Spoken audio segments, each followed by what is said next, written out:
It doesn't take the devil much to rob you of your salvation, um, because ultimately you give it away. See, in Revelation chapter 3, when Jesus is telling John, the Revelator, to write to the seven churches, one of those letters is to the church of Laodicea. And in that letter, John is telling them that Jesus says, this I have against you.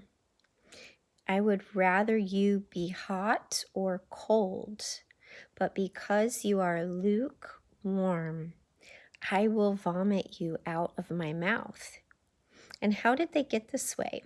So if we read a little bit further, he says, you've obtained wealth, and because of this, you have need for nothing. So basically, they've become completely self-reliant.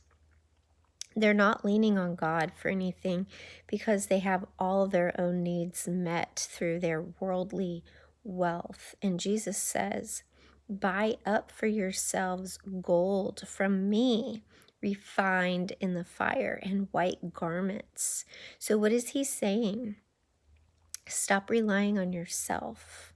Look for me to supply all of your needs. And those white garments are ultimately salvation.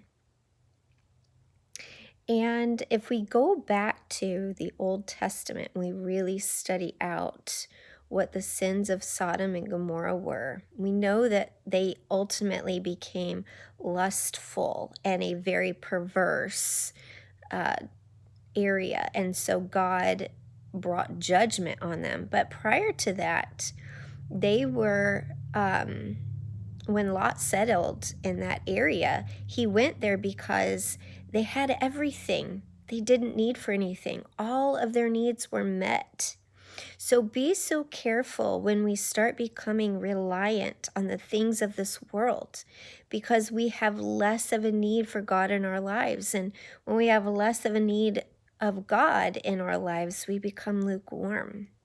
We're no longer on fire, and we leave our first love. And that is that love that we had when we first came into salvation.